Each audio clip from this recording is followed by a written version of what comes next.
ನಮಸ್ಕಾರ ಸ್ನೇಹಿತರೆ, ನಾಳೆ ಮೇ 22 ಶುಕ್ರವಾರ. ನಾಳೆಯಿಂದ 93 ವರ್ಷ ಈ 8 ರಾಶಿಯವರಿಗೆ ಮುಟ್ಟಿದ್ದೆಲ್ಲ ಬಂಗಾರವಾಗುತ್ತೆ. ಬೇಡ ಬೇಡ ಅಂದ್ರೂ ಕೂಡ ದುಡ್ಡು ಸಿಗುತ್ತೆ. ಮಾತೆ ಲಕ್ಷ್ಮೀ ದೇವಿಯ ಕೃಪಾಶೀರ್ವಾದ ನಿಮ್ಮ ಮೇಲೆ ಇರಲಿದೆ. ಹಾಗಾದ್ರೆ ಆ ಅದೃಷ್ಟವಂತ ರಾಶಿಗಳು ಯಾವುವು, ಅವುಗಳಿಗೆ ಏನೆಲ್ಲ ಲಾಭ ಸಿಗುತ್ತೆ ನೋಡೋಣ. ಅದಕ್ಕಿಂತ ಮೊದಲು ಮಾತೆ ಮಹಾಲಕ್ಷ್ಮಿ ದೇವಿಗೆ ಭಕ್ತಿಯಿಂದ ಲೈಕ್ ಕೊಟ್ಟು ಪ್ರತಿದಿನ ದಿನ ಭವಿಷ್ಯ ತಿಳಿಯಲು ನಮ್ಮ ಚಾನೆಲ್ ಅನ್ನ ಸಬ್ಸ್ಕ್ರೈಬ್ ಮಾಡಿ. ಹಾಗೆ ಬೇಗನೆ ನಮ್ಮ ವಿಡಿಯೋದ ನೋಟಿಫಿಕೇಶನ್ ಪಡೆಯಲು ಬೆಲ್ ಬಟನ್ ಕ್ಲಿಕ್ ಮಾಡಿ ಆಲ್ ಅಂತ ಕ್ಲಿಕ್ ಮಾಡ್ಕೊಳ್ಳಿ. ಇನ್ನು ನಿಮ್ಮ ಜೀವನದ ಸಕಲ ಸಮಸ್ಯೆಗಳಾದಂತಹ ಸತಿಪತಿ ಕಲಹ, ಪ್ರೀತಿಯಲ್ಲಿ ಮೋಸ, ಭೂಮಿ ವಿಚಾರ, ಕೋರ್ಟ್ ಕೇಸ್, ವ್ಯಾಪಾರ, ಹಣಕಾಸಿನ ತೊಂದರೆ, ಸಾಲಬಾಧೆ, ಸ್ತ್ರೀಯರ ಗುಪ್ತ ಸಮಸ್ಯೆ, ಹೀಗೆ ಹಲವಾರು ಸಮಸ್ಯೆಗಳಿಗೆ ಶಾಶ್ವತ ಪರಿಹಾರ ಮಾಡಿಕೊಡ್ತಾರೆ.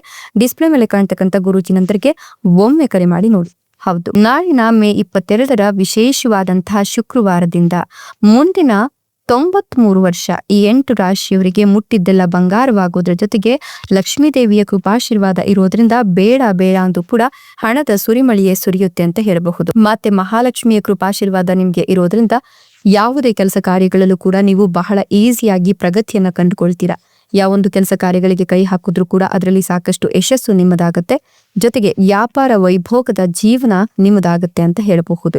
ಕಟ್ಟಡ ನಿರ್ಮಾಣ ಕಾಮಗಾರಿ ಈ ಒಂದು ಕೆಲಸವನ್ನು ಮಾಡ್ತಿರ್ತಕ್ಕಂಥವ್ರು ತ್ವರಿತ ಗತಿಯಲ್ಲಿ ಪ್ರಗತಿಯನ್ನ ಕಾಣ್ತಾರೆ. ಇನ್ನು ಮಾರಾಟದಿಂದ ಲಾಭ ಸಿಗುತ್ತೆ. ಈ ಒಂದು ಸಂದರ್ಭದಲ್ಲಿ ಉದ್ಯೋಗ ಸ್ಥಾನದಲ್ಲಿ ಸ್ಥಿರ ವಾತಾವರಣ ನಿರ್ಮಾಣವಾಗುತ್ತೆ. ಲಲಿತ ಕಲೆಗಳಲ್ಲಿ ಆಸಕ್ತಿ ಇರೋರಿಗೆ ಅವಕಾಶಗಳು ಸಿಗುತ್ತೆ. ಉದ್ಯೋಗಸ್ಥರಿಗೆ ಅನುಭವಕ್ಕೆ ಗೌರವ ಕೂಡ ಪ್ರಾಪ್ತಿಯಾಗತ್ತೆ. ಜೇನು ವ್ಯವಸಾಯದಲ್ಲಿ ಆಸಕ್ತಿ ಇರ್ತಕ್ಕಂಥ ಕೃಷಿಕರಿಗೆ ಈ ಒಂದು ಸಂದರ್ಭದಲ್ಲಿ ಲಾಭ ಇದೆ. ಹಣ್ಣು ತರಕಾರಿ ಬೆಳೆಗಾರರಿಗೆ ಆದಾಯ ವೃದ್ಧಿಯಾಗತ್ತೆ.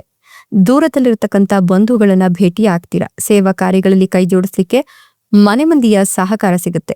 ಮುದ್ರಣ ಸಾಮಗ್ರಿ ವಿತರಕರ ವ್ಯಾಪಾರ ವೃದ್ಧಿಯಾಗತ್ತೆ. ಹಲವು ಶುಭ ಫಲಗಳನ್ನು ಪಡಿತಕ್ಕಂಥ ಸಂದರ್ಭ ಇದಾಗಿದ್ದು, ಈ ಒಂದು ಸಂದರ್ಭದಲ್ಲಿ ನೀವು ಅಂದ್ಕೊಂಡಿದ್ದೆಲ್ಲವೂ ಕೂಡ ಕೈಗೂಡ್ತಾ ಹೋಗುತ್ತೆ. ರಾಜಕಾರಣಿಗಳಿಂದ ವಿಶ್ವಾಸ ದ್ರೋಹ ಆಗಬಹುದು. ಸಾಧ್ಯ ಆದಷ್ಟು ಅಂತವರಿಂದ ದೂರ ಇರಿ. ಸರ್ಕಾರಿ ಅಧಿಕಾರಿಗಳಿಗೆ ಕೊಂಚ ಕಿರಿಕಿರಿ ಆಗಬಹುದು. ರಾಜಕಾರಣಿಗಳಿಗೆ ಅನಿಶ್ಚಿತ ಪರಿಸ್ಥಿತಿ ಉಂಟಾಗುತ್ತೆ.